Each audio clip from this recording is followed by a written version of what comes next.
And we back. How y'all doing, man? Hello, man. This is gonna be. I don't even know what to call this type of video, man. Am I lagging? Sorry. Nah, but I was debating on watching the highlights of the Lakers and Rockets game. I feel like I am lagging. Am I lagging, man? I don't think so. Um, it kind of just came down to. Oh shoot, my music ain't playing. There you go. It kind of just came down to what the hell was there to watch? The Rockets getting blown out. Rockets getting spanked like I predicted when D'Antoni and staff committed to small ball when they traded Clint Capella to the Hawks. Made PJ Tucker their center. So I guess I'm just gonna ramble for a bit. Probably gonna title this something like "What's next for the Houston Rockets." And I'm not a major Rockets fan.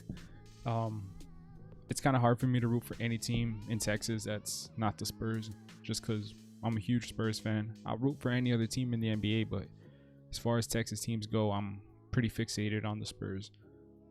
But putting biases aside, I mean, if you really think you're going to win a championship in the NBA, having, 6'7", 6'6",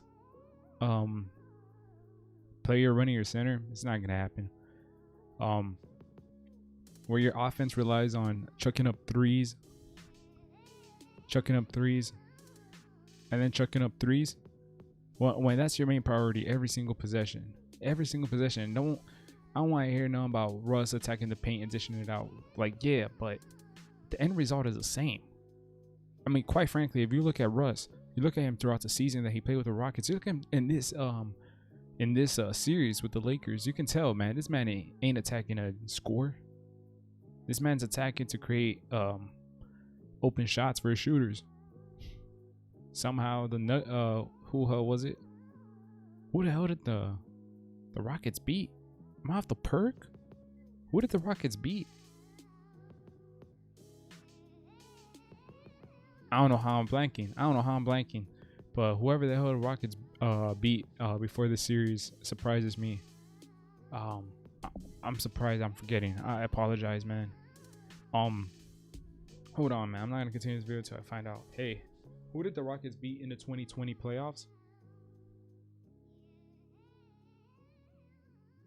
Man, I don't gotta be seeing about no Lakers.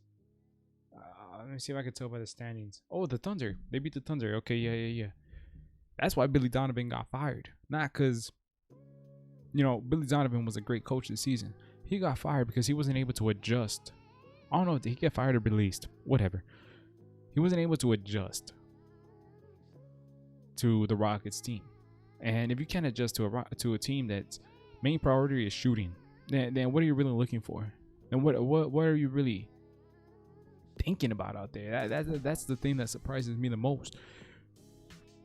Frank Vogel did a great job at, changing his lineups, going guard heavy opposed to, using the length that they did in the regular season and a little bit in the bubble. But seeing it played out, within 5 games, it was just sad. It wasn't even eventful. It was cool seeing LeBron going off and having those great dominant moments. AD had a couple of great games in there, but the deciding factor in this series was the Lakers shooters finally got hot. That was a question. It wasn't the question of will LeBron bring it, will AD bring it, it's will the supporting cast bring it. It's only so much AD and LeBron could do, but if you have no help, from your other guys, then it's a wrap. But thankfully they found themselves in this series, even though they got away with the Blazers. Dame Lillard got hurt. I mean, it wasn't even really a competition. Lakers had about nearly, I don't even know how many days off, and the Blazers were literally playing an elimination game all bubble long. And so yeah, that was insane to me. For me, at least, seeing the Lakers somehow pull off a win even though they weren't 100%. That's how. And this series, I would say they were 100%, man. Everybody on there was hitting their shots. when Rondo gets hot, man, you know it's a wrap. That's how I'm seeing the Lakers this postseason. Rondo has played amazing minutes for them. I don't know why I'm talking about the Lakers, though. I should be talking about the Rockets. My bad. But I mean, what is next? You know, James Harden said we're one piece away. Who is that one piece? What money is you gonna get to spend on that one piece, man? You and Russ is eating up like more than half of the cap. You ain't gonna go to the free agency market hoping to make a splash, man. I make it splash, man. You's not. I mean, you really is not. So it's, I don't know. I mean, I really don't know. Don't hope for anything in the draft. Don't hope for a sleeper in the draft because you gave your first picks to OKC. Now what? I feel like they're stuck, man. They're stuck with two heavy contracts that, I mean, I'm not saying no team wants Harden, but who really wants Russ? I mean, he's proven that he can't win. He's proven he can't win in the playoffs. I mean, maybe. Nah, it's not even possible. I can't think of a team. The freaking Knicks. Bro, the Knicks will take a bag of chips, you know, to lead their starting five. But I can't really think of anybody that's willing to take on that much money for what Russ brings to the court.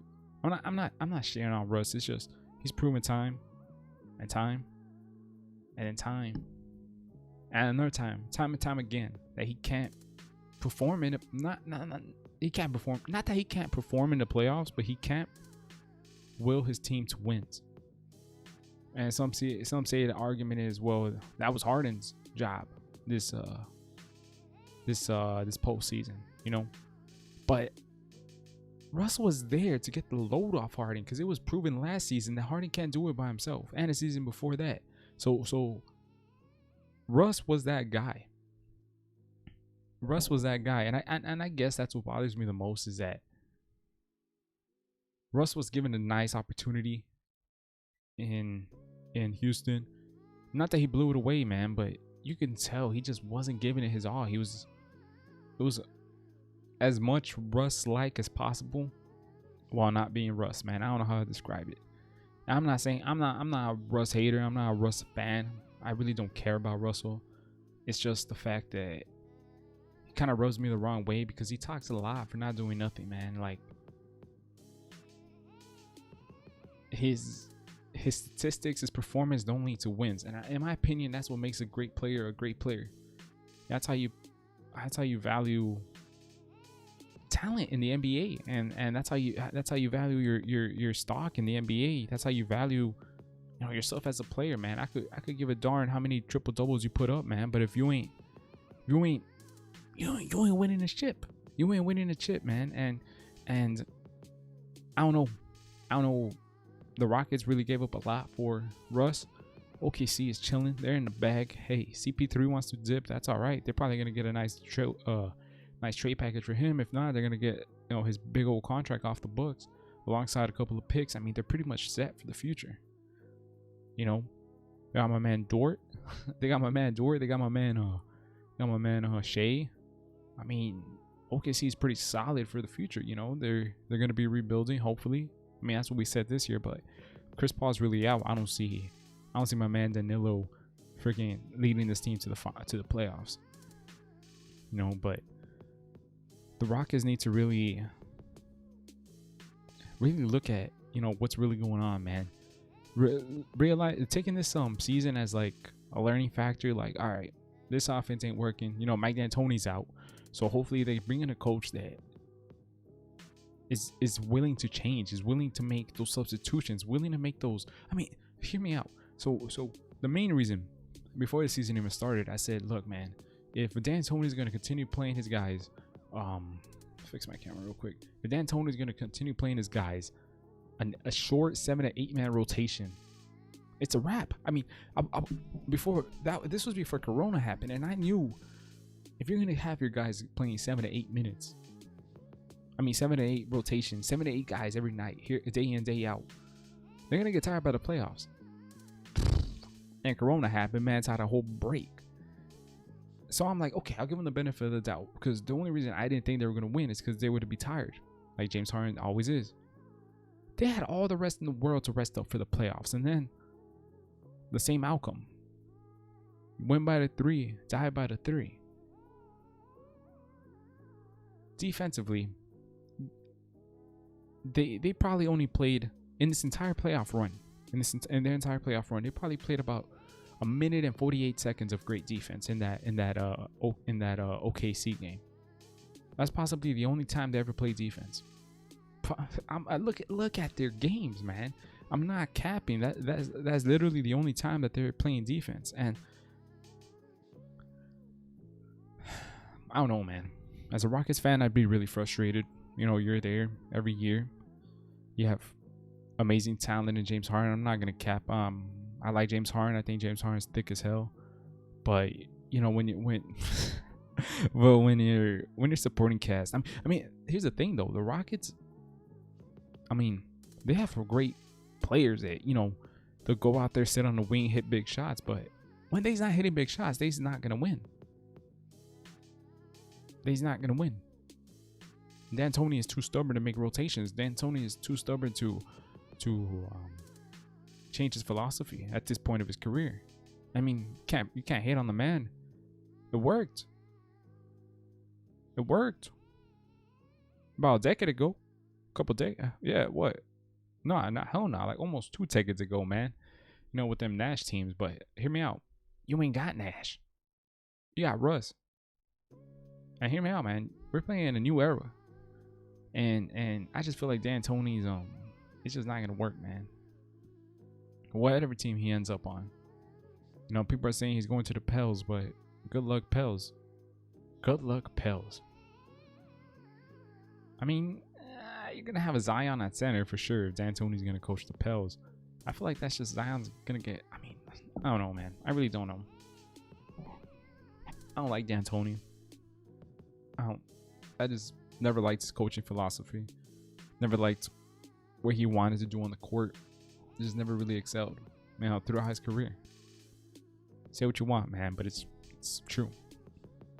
I feel sorry for the Rockets fan. They're in a big pickle. And I'm rambling. I know I'm rambling. It's kind of the point of this video. So I probably might be doing more stuff like this, just speaking my mind on series, players, coaches, events, anything dealing with the NBA, man. I mean, I just hope that Rockets figure shit out, man. They've had James Harden for about what, 7 years now? 7 years, going on to 8, maybe. God, and nothing really turned out from it. You know, no build up from guys. Just a bunch of trading here, trying to get, you know, a good fit for Houston. You know, they had what, Carmelo for a bit. They had Dwight way back. I mean, come on, bro. You know, obviously Russ right here, and try to who is Russ? Who was Harden's partner in the 15-16 seasons? Do you even have one? I don't even remember the goddamn roster, bro. Probably Clint. You're using Clint, man.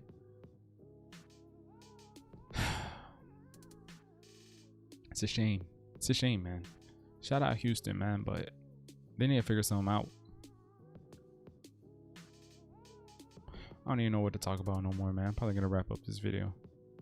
I'm gonna keep talking my shit though on a bunch of other series, man. Probably on the damn Nuggets next, man. I need to watch Game 7 though. I'm gonna keep it a bean. I ain't watch that series. I'm heartbroken every time I see Kawhi in a Clippers jersey. But all right, man.